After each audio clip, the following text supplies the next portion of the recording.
If you've ever known somebody that was abused, you might wonder why they never said anything or why they waited so long to say anything. In this video, I'm going to explain the many reasons that abuse victims keep their mouths shut, and I also encourage you to see if you can find yourself in any of these reasons and see if perhaps you're continuing to do this without realizing it. Welcome to Looking Behind the Mirror, where we explore narcissism and take our lives back as we make sense out of nonsense. As a quick disclaimer, everything I say is based on my opinions and my personal experiences. I'm not a professional, and if you're really struggling, I encourage you to seek professional help. I will provide links below. I'm making this video because I've realized lately that this was one topic that took me a long time to really see and really get and understand the ways that I was continuing to fall into this pattern. I'm hoping that by talking about the ways that I remained confused, that maybe if you are confused in a similar way, you might be able to see yourself in this and it might be able to help you. One big reason that abuse victims keep their mouths shut is because they're confusing fear for respect. If you're in a romantic relationship with someone or a friendship or even a coworker situation, you're supposed to respect each other, right? That's what you're taught. That's what you believe. And you want to be someone that respects your personal relationships or work relationships. You want to be someone that respects people.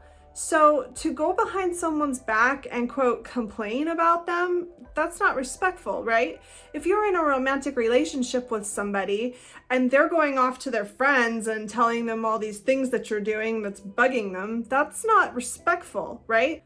But where do you draw the line? What we fail to understand as abuse victims is that there's a big difference between complaining about your partner not screwing the toothpaste cap back on the right way and complaining that you're being abused and manipulated and terrorized in your own home. One is complaining and whining and disrespecting your partner behind his or her back.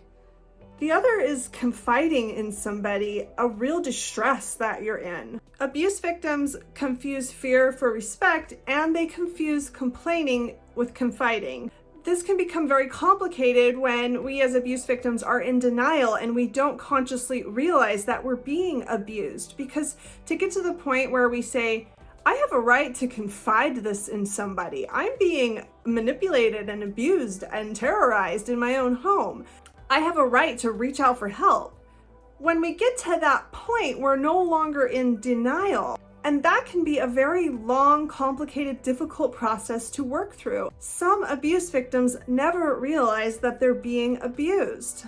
And therefore, they never cross that line where they feel like they're in the right to confide these problems that they're having in other people. Another reason that abuse victims will keep their mouths shut is because we're conditioned to minimize our own distress. We're conditioned to downplay how upset we really are, how frightened or confused or distressed we are. We're told over and over that it's all our fault. If we're distressed, it's just because we're the ones that caused the abuser to treat us in a way that is causing us this distress. If we would just shape up and do what the abuser is telling us to do, then we wouldn't be in this situation. It's all our fault, right? So we'll minimize the distress we're in, and we won't feel like we have a right to tell anyone about it. Another reason an abuse victim would keep their mouth shut is because they want to prove their loyalty. The dynamic between an abuser and an abuse victim can be one of a power imbalance in which the abuse victim is trying to win the approval of the abuser, trying to be good enough to be treated well. And if you're not loyal to your abuser, well, you're not going to be treated well. You're certainly not going to meet their standards. So you've got to prove your loyalty by keeping your mouth shut, right? Oh, it's such an insidious mind game. It's very similar to being in a cult. You want to prove that you're good enough to belong to this group. And people that are in a cult don't realize they're in a cult. Just like people that are in abusive relationships don't realize they're in an abusive relationship until certain things happen that make it become clear. No one wakes up in the morning and says, I think I'll join a cult today. Just like no one wakes up in the morning and says, I think I'll go find an abusive relationship to be in. It starts with good intentions. It starts by you being sold something that you want, and then slowly over time, if you're lucky, realizing that it's not what you thought it was.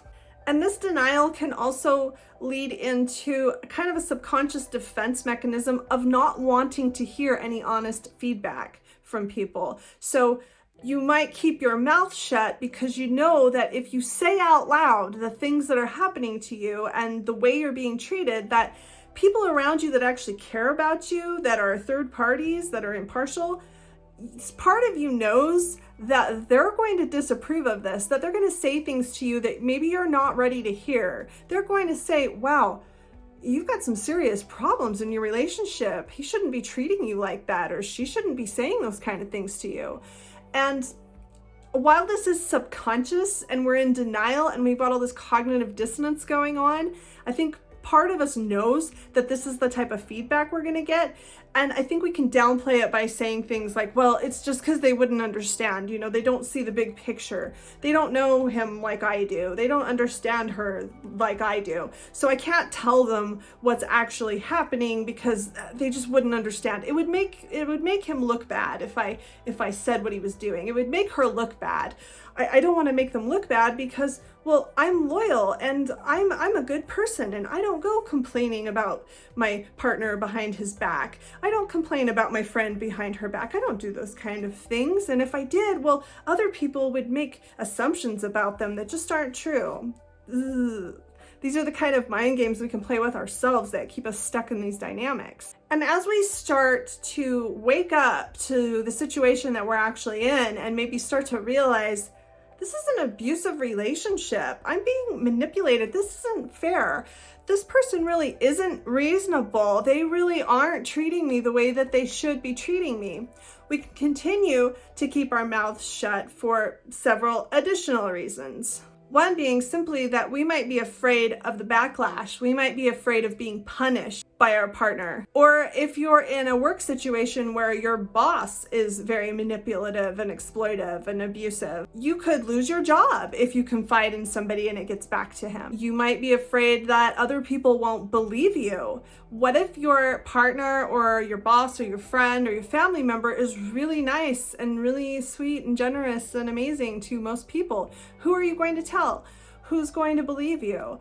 If you tell someone, if you confide in someone the way you're being treated and they say, what? No, he would never do that. He would never treat you that way. Well, now it might get back to him or her, which brings us back to the fear of punishment. So there's a big fear that we won't be believed. We also might be afraid that we'll be invalidated. Our abuser has invalidated us for so long and has told us time and time again in so many ways all of the reasons that their actions are justified, all the reasons that we deserve to be treated the way that we're being treated. And we might be afraid that if we were to confide in someone else, that we're just going to hear all those same reasons echoed back to us again, that we're going to be invalidated everywhere we turn because we're being invalidated where we are. We also might be embarrassed or ashamed to let people know what it is that we've been putting up with all this time. We might be afraid that our friends will say things like, why didn't you ever say anything? Oh my gosh, I had no idea it was like that. And maybe we've even kind of painted a picture of an ideal relationship, and we've put a lot of effort into trying to make things look good on the outside. And now we're too ashamed and embarrassed to admit that it was all based on lies and that really we were being abused and manipulated the whole time. It's a losing game, and it's like a lie that just keeps growing and growing and growing until you have to tell the truth. And the longer you wait, the more ashamed of the lie you become because the bigger it is. Another reason we might keep our mouths shut is we might be too embarrassed to talk about the things that our abuser is criticizing us for.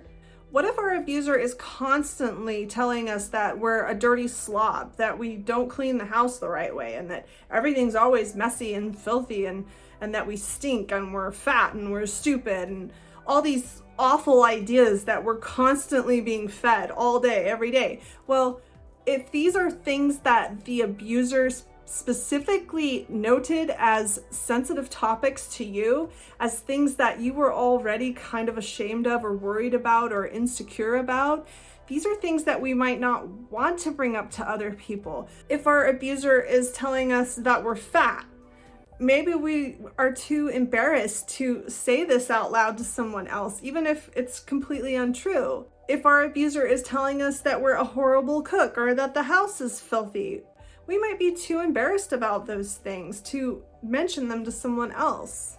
And one more reason is that we might be being triangulated with other people. The narcissist may very well have been telling everyone you know all along all these awful things about you, spreading lies and preparing for the day that you realized that you were being abused and manipulated, so that you wouldn't have anyone to turn to, so that all of the people that you might have been able to confide in have already been fed this lie. They're already ready for you to come tell your story, and they already know the abuser's side of the story as the truth. Because normal people don't do that. Normal people don't go behind their partner's back when their partner is a reasonable, kind, loving person and tell everyone they know how awful their partner is in preparation for the day when everything's gonna go south. Normal people don't do that because normal people aren't treating their partner in a way that's going to inevitably cause that to happen.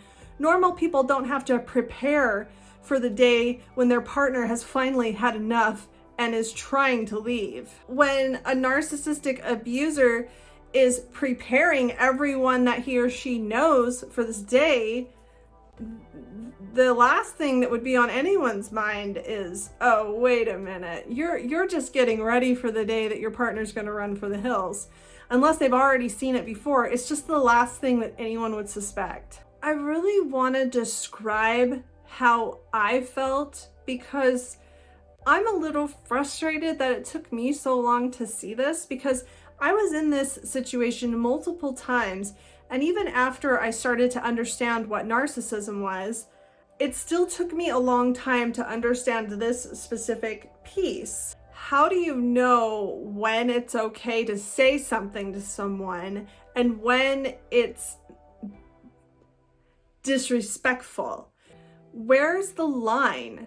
If your partner yells at you, gets angry, and loses his or her temper, and acts in a way that isn't normal, that they don't normally do, I don't think it would be fair to go behind your partner's back and tell everyone, wow, he really lost his temper and just had a little fit the other night. He said this and he did that. If it's like a one-time thing, I don't really think that's fair to go behind your partner's back and tell other people about this embarrassing loss of control, right? But what if they're yelling at you all the time? What if they're making you feel like trash every other day? Then I think that you do have a right to confide in other people. You have a right to seek peace and seek help when you're distressed, when you're feeling afraid and alone and confused. You have a right to seek out help, right? But where's the line? I think when you feel distressed, when you feel alone and afraid and confused, that's not right. That's not a healthy relationship. I think that you have a right to reach out to other people and to confide in other people when you feel the need to do so. I think that I think if you're the kind of person that doesn't want to disrespect the people in your life, I think you know when you feel that push, when you feel distressed, when you are looking around thinking, oh my gosh, should I say something? When you're waiting for someone to ask you how things are going. I think that's when you know that it's okay to reach out for help if it's really about help and it's not just about venting all the embarrassing things that someone in your life is doing. I think if we have codependent tendencies like I do, that we can tend to err too far on the side of keeping our mouth shut out of fear that we're going to be seen as disrespectful, out of fear that we're going to damage the relationship. And I think it takes us a long time to really learn what it feels like to be in a healthy relationship and to learn the feelings of safety that we have a right to feel in a healthy relationship.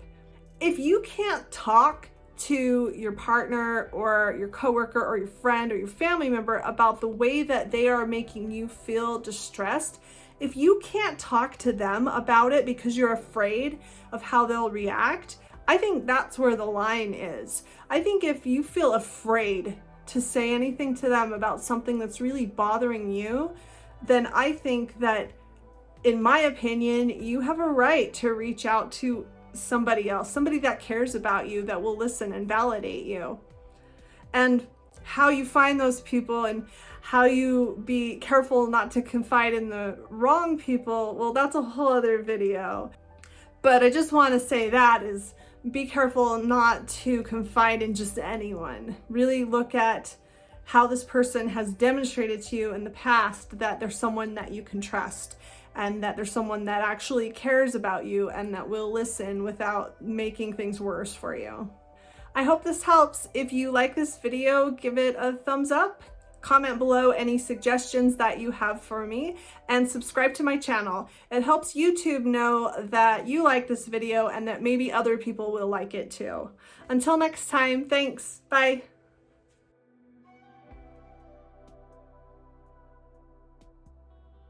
That we can tend to err too side on the far, that we can tend to err too side.